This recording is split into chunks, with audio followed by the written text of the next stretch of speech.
आपके कर्म ही आपके पहचान बनते हैं, वरना एक ही नाम के हजारों लोग होते हैं।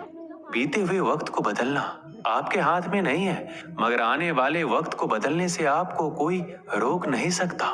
जिंदगी में कुछ नेक काम ऐसे भी करने चाहिए जिनका ऊपर वाले के सिवाय कोई दूसरा गवाह ना हो। जब कोई विचार अनन्य आपके मस्तिष्क पर अपना अधिकार कर लेता है, तब वह वास्तविक भौतिक या मानसिक अवस्था में परिवर्तित हो जाता है। अपनी सोच को काबू में रखिए, क्योंकि आपकी सोच ही असलियत का रूप लेगी।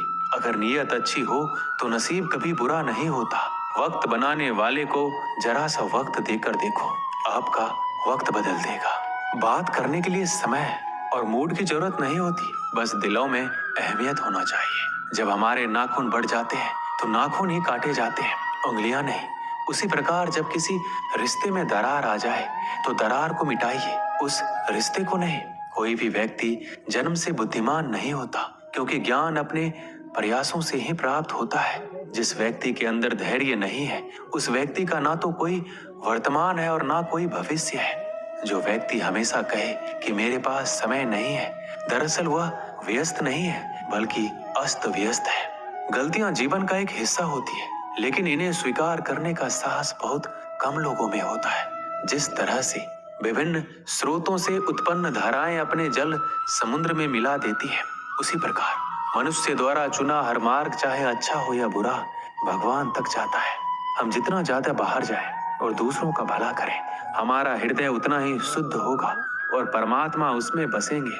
हमारे पास जो कुछ भी है उसे बढ़ा चढ़ाकर मत बताइए, ना ही दूसरों से ईर्ष्या कीजिए।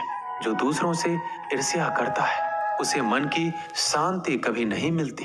कभी भी अपनी हार मानने से पहले एक आखिरी प्रयास जरूर कर लेना, क्योंकि उस समय आपके प्रयास के साथ साथ आपका अनुभव भी आपका साथ देगा और आप जरूर सफल होंगे। जो व्यक्ति स्पष्ट साफ सीधी बात करता है उसकी वाणी कठोर जरूर होती है, लेकिन ऐसा व्यक्ति कभी किसी को धोखा नहीं देता। सच्चा प्रेम अकेलेपन में भी प्रेम का आभास दिलाता है, जबकि दिखावे का प्रेम साथ रहकर भी अकेलेपन का एहसास कराता है। दूर रहना है मुझे उन सब से जो मेरे साथ रहकर भी मेरे साथ नहीं है। पता नहीं क्यों छोड़कर चले जाते हैं वह लोग जिन्हें हम जिंदगी समझकर कभी खोना नहीं चाहते। कुछ भी संयोग नहीं है। हर एक चीज जो आप अनुभव कर रहे हैं वह ठीक उसी तरह होनी थी जैसे वो हो रही है। आप अगर किसी की खुशियां लिखने वाली पेंसिल नहीं हो सकते तो एक अच्छा इरेजर बनिए जो उनका दुख मिटा सके।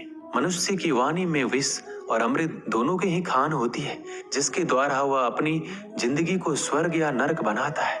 हर कोई अलग है, कोई भी सही या गलत नहीं है, हम बस अलग हैं। जिंदगी में खुश रहना है तो दूसरों की बकवास को अनदेखा करना सीखो। नियत और सोच अच्छी होनी चाहिए। बातें तो कोई भी अच्छी कर सकता है, उनके दिल में बहुत कुछ होता है जिनके जेब में कुछ नहीं होता। हंसना बेशक अच्छी बात है, मगर दूसरों पर कभी हंसना नहीं चाहिए। याद रखना, रिश्ते तोड़ने के लिए लोग गलत इल्जाम भी लगा देते हैं। एक युवक ने शादी के कुछ साल बाद पिता से कहा कि वह विदेश जाकर व्यापार करना चाहता है। पिता ने उसको मंजूरी दे दी। युवक अपने माँ बाप और गर्भवती पत्नी को छोड़कर व्यापार करने विदेश चला गया। उसने विदेश में कड़ी मेहनत की, धन कमाया और बहुत अमीर सेठ बन गया। लगभग 15 वर्ष धन कमाने में बीत गए। उसे वापस लौटने की इच्छा हुई। पत्नी को पत्र लिखकर उसने आने की सूचना दी और जहाज में बैठ गया। कुछ दिन बाद वह अपने नगर पहुंचा।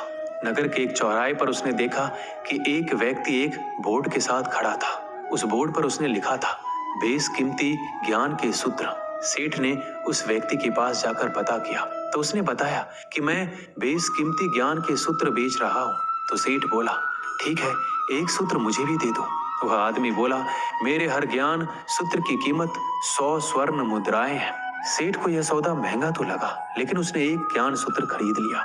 उस व्यक्ति ने सेठ को ज्ञान का सूत्र दिया, कोई भी कार्य करने से पहले 2 मिनट रुककर सोच लेना। सेठ ने वह सूत्र अपनी डायरी में लिख लिया। सेठ को अपने घर पहुंचते पहुंचते रात हो गई। सेठ ने सोचा, इतने सालों बाद लौटा हूं, क्यों ना सीधे पत्नी के पास पहुंचकर उसे सरप्राइज दिया जाए। घर के चौकीदारों को इशारों से अंदर कुछ भी कहने से मना कर दिया और सीधे पत्नी के कमरे में गया। वहां का नजारा देखकर वह चौंक गया। उसने देखा कि उसकी पत्नी एक युवक के साथ सोई हुई थी। यह देखकर सेठ गुस्से से आग बबूला हो गया। वह सोचने लगा कि मैं परदेश में उसकी चिंता करता रहा और यहाँ अन्य पुरुष के साथ वह सो रही है।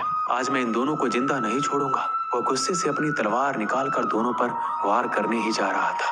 इतने में उसे 100 स्वर्ण मुद्राओं के बदले जो ज्ञान सूत्र खरीदा था उसकी याद आ गई कि कुछ भी कार्य करने से पहले 2 मिनट सोच ले। वह 2 मिनट सोचने के लिए रुका। उसने तलवार वापस पीछे हटाई, लेकिन वह किसी बर्तन से टकरा गई। बर्तन के गिरने की आवाज से पत्नी की नींद खुल गई।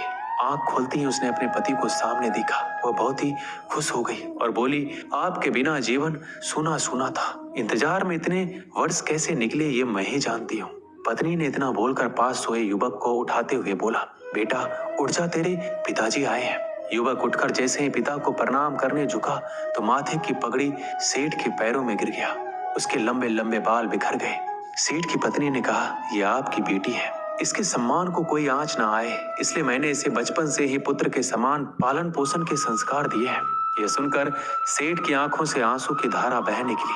उसने पत्नी और बेटी को गले लगा लिया और सोचने लगा, यदि आज मैंने उस ज्ञान सूत्र पर अमल नहीं किया होता तो आवेश में आकर कितना अनर्थ हो जाता। मेरे हाथों से मेरा ही निर्दोष परिवार खत्म हो जाता। इस कहानी से हमें यही शिक्षा मिलती है कि जल्दीबाजी में आकर कोई निर्णय ना ले, क्योंकि जब हम आवेश में होते हैं तो हमें अच्छे बुरे का ख्याल नहीं रहता है। इसलिए गुस्सा होने की स्थिति में कोई भी निर्णय ना ले। कुछ देर रुके और दिमाग ठंडा होने दे और फिर सोचे क्या सही है और क्या गलत है। दोस्तों, इस वीडियो में बस इतना ही। मिलते हैं अगली वीडियो में। अपना ख्याल रखिएगा। जय श्री कृष्णा।